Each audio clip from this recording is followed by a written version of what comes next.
Il faut croire que les Français n'en bavent pas assez et qu'à tout prendre, ils préfèrent maintenir Macron en place. En parcourant les commentaires de ma dernière vidéo à propos de l'éventualité d'une destitution qui serait lancée par la France insoumise, idée lancée par François Asselineau dès 2018 et aujourd'hui également soutenue notamment par Florian Philippot, qui a lancé une pétition dans ce sens sur son site.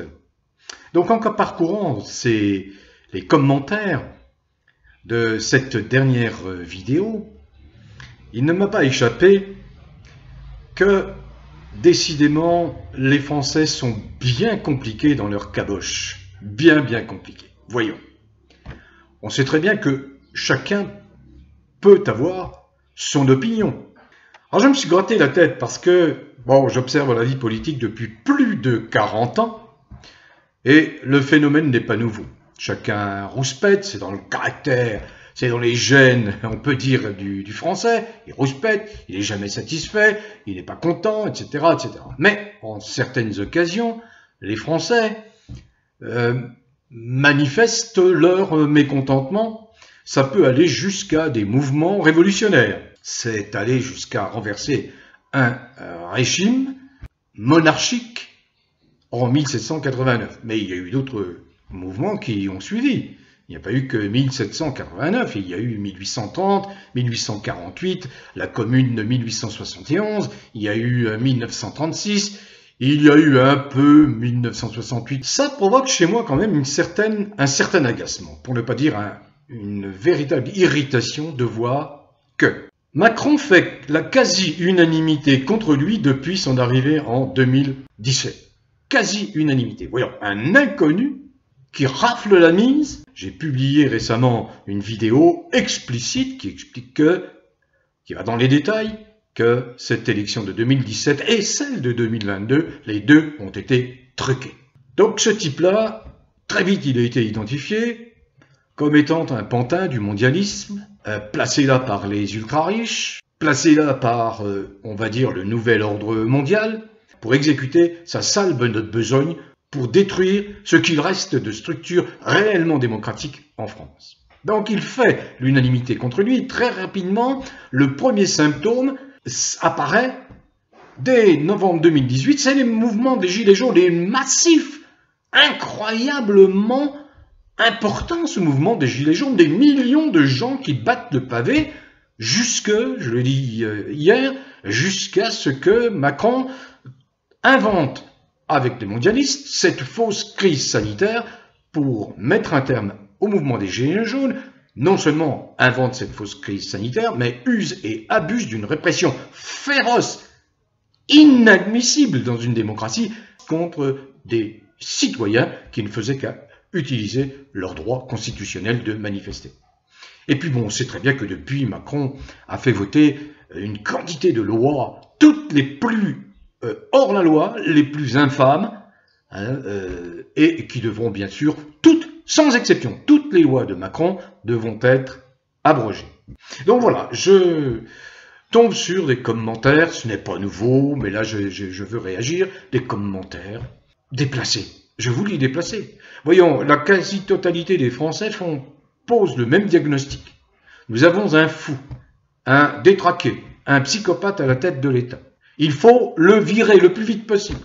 Non seulement le virer, mais ensuite lui faire payer ses crimes en le traduisant devant les tribunaux ad hoc. Un groupe politique prend l'initiative et immédiatement, les haines, les rancœurs, souvent complètement irrationnelles, des camps opposés, de gens, de militants, de sympathisants du camp opposé à ce groupe politique, pour ne pas le nommer la France insoumise, ils vont de leurs injures, de leurs insultes, de leurs saloperies balancées contre ce groupe politique, que moi j'ai critiqué vertement, mais je le fais en me basant sur des faits, pas jamais de façon irrationnelle, jamais d'attaque contre les personnes. Mais là, des gens qui crient contre Macron à juste titre. Dès qu'il s'agit d'une chapelle opposée, immédiatement, on oublie le combat majeur, le combat principal, se débarrasser d'un psychopathe extrêmement dangereux pour immédiatement attaquer. Mais attendez, comment ont fait les résistants contre les nazis entre 1940 et 1945? Heureusement, il y a eu ce grand préfet Jean Moulin, émissaire de De Gaulle, la résistance, la France libre, à Londres, qui, à partir de 1943, a réussi à unir tous les groupes de résistance sur le territoire français. Ça n'a pas été facile, et il y a eu Caluire, et il y a eu l'assassinat par les nazis de Jean Moulin, suite à une traîtrise, une dénonciation, pour ceux qui se souviennent, qui connaissent un peu cette histoire. Mais est né de cette résistance le Conseil national de la résistance, qui a jeté les bases dès 1945-46, les bases de la France, qui ensuite allait pouvoir se développer, déjà sous la 4e, mais principalement pendant les 10 ans de présence de De Gaulle au pouvoir, qui lui ne s'était pas contenté d'identifier un seul ennemi avec les nazis, mais également les États-Unis qu'il avait pratiqué. Il avait bien vu que Roosevelt n'entendait pas laisser la France retrouver son indépendance. De Gaulle, pardonnez-moi l'expression, il en a bavé avec ces États-Unis. Et heureusement, quand il est revenu en 1966, eh bien, il a décidé de quitter le commandement unifié de l'OTAN. Il est resté dans l'Alliance Atlantique. Il a bouté dehors les États-Unis. Il leur a dit, vos bases militaires, vous les ramenez chez vous. Vous n'avez pas votre place là. Et parallèlement, il a entretenu d'excellentes relations avec le bloc soviétique, avec l'URSS, avec la Russie. Il s'est rapproché d'un mouvement qui, à l'époque, s'appelait les non-alignés, qui me fait penser aujourd'hui au mouvement des BRICS, qui refuse l'asservissement que veulent imposer les États-Unis, le camp occidental, avec un bras armé qui s'appelle l'OTAN, qui fout la merde partout dans le monde depuis à peu près 50 ans. Ce qui me navre, c'est que, voyons, il arrive des moments où il faut impérativement réaliser l'union sacrée contre le mal absolu. Or, Macron incarne le mal absolu, en ce sens que, non seulement il est là pour détruire la France, détruire ses structures, il a mis l'industrie française en coupe réglée. Voyons, il a vendu par exemple Alstom aux Américains, à General Electric, à vil prix il a vendu cela. Et aujourd'hui, il rachète 2 fois plus cher les brevets. Il travaille vraiment contre la France. Il y a moult exemples. On voit que nos enfants sont en danger. Il envoie des émissaires dans les écoles pour influencer nos enfants, pour leur faire croire qu'il y a des comportements qu'on peut avoir et qui seraient naturels. Mais non, ils ne sont pas naturels. On ne peut pas dire ça à des gosses. C'est pas vrai, c'est faux. L'état de la santé, je veux dire des services de santé, 1500 postes d'internes qui sont supprimés là dernièrement. Je pourrais passer 1 heure à vous expliquer, à vous décrire l'état de délabrement, la décrépitude voulue par Macron. Alors tout cela, tout le monde pratiquement le sait, à part quelques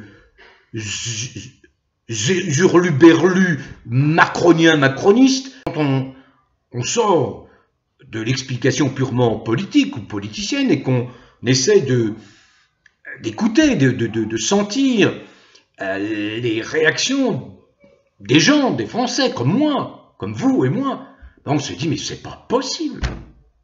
Parce que l'initiative vient du camp adverse, il ne faut pas la suivre, alors que l'urgence absolue, et Philippot l'a bien compris, et Asselineau. C'est dommage qu'ils ne se soient pas mis d'accord, je le sais, il faut pas le dire, mais bon, voilà, c'est dommage, les souverainistes ont toujours mon soutien. Les souverainistes sur les traces du gaullisme, ça me convient très bien, avec une bonne dose d'humanisme, de vraie politique sociale. Tout ça me convient. Donc voilà, Voilà des gens qui vocifèrent, qui insultent, qui injurient, qui crachent, qui dégueulent, qui déversent leur bile. Je parle des commentaires, hein, parce que ils détestent la France insoumise, ils détestent Mélenchon, etc., etc. Très très souvent, ces gens-là sont passibles de procès en diffamation. Parce que, personnellement, connaissant un certain nombre de personnages publics, je sais très bien qu'on n'a pas à entrer dans leur sphère privée.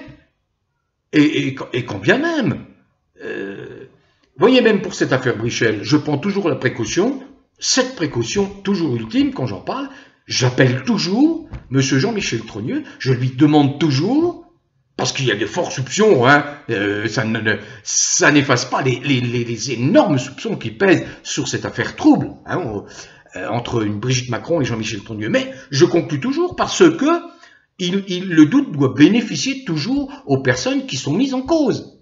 Alors, j'appelle toujours Jean-Michel Trogneux, sauf que celui-là, bah, il se présente jamais là. Il n'est jamais là quand on l'appelle. On attend toujours. Donc voilà. Arrêtez ces insultes, arrêtez de déverser des tombereaux d'injures sur les personnes parce que elles lancent des initiatives et que immédiatement faut douter de la sincérité de l'initiative. Mais attendez, moi le premier, je dis, je reprends la balle au bon quand la France insoumise engage la menace d'une destitution contre Macron. Eh bien, il faut les prendre au mot. Ils se sont mis au pied du mur, les France insoumises. Et puis, je me souviens très bien de la démarche d'Antoine Léaumont, qui a toujours toute ma sympathie, ce député de la France insoumise, qui, au sein de la commission des lois, il y a à peu près un an, avait posé la question. Et seule la France insoumise avait dit, oui, il faut parler de ça.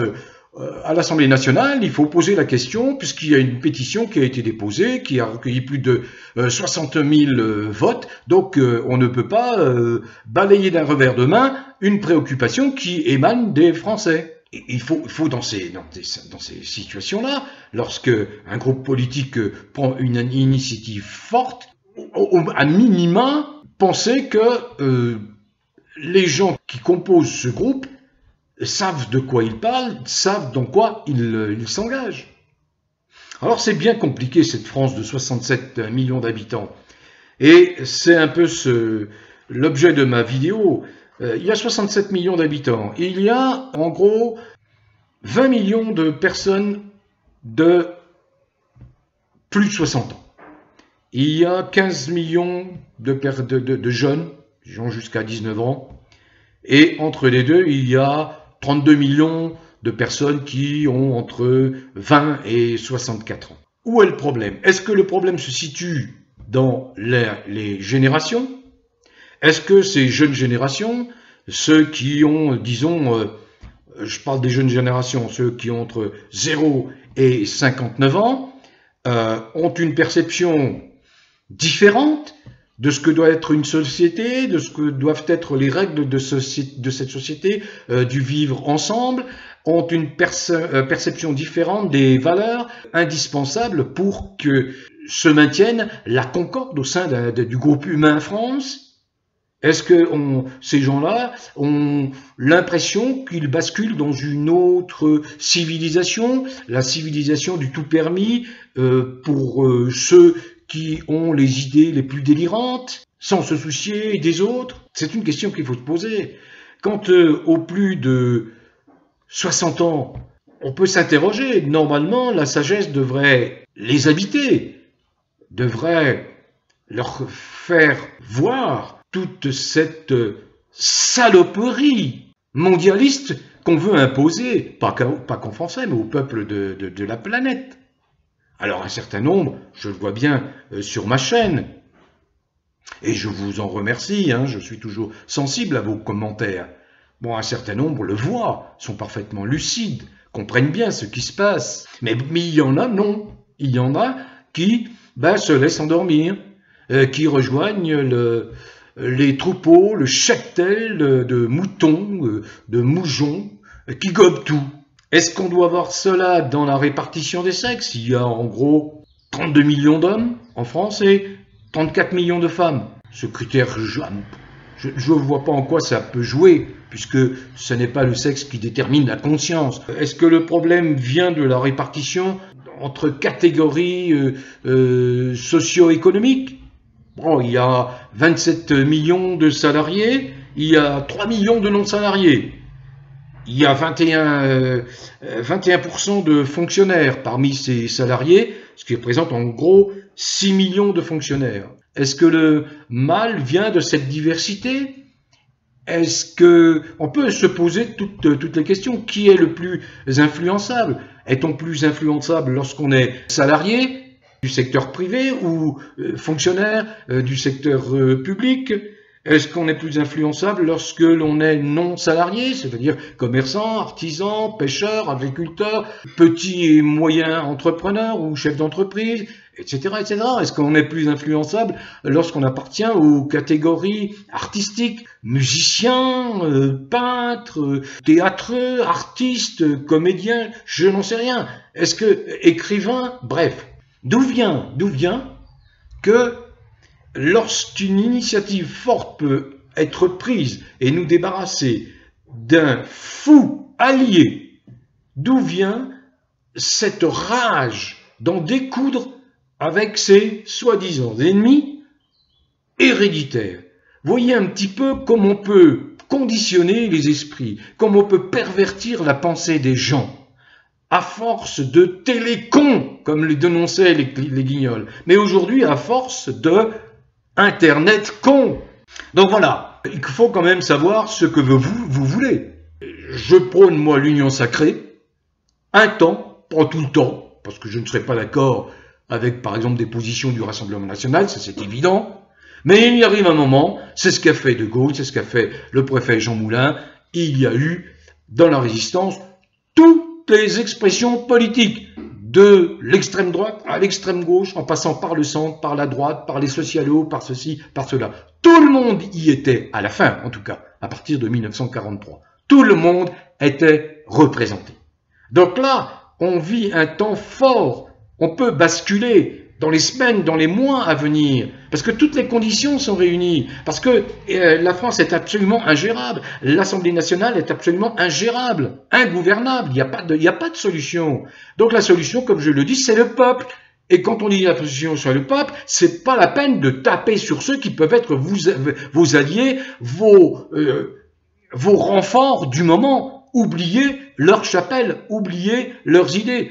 Réunissez-vous. Bon vent à tous. Prenez soin de vous, continuez à cultiver le bien-être, portez-vous bien.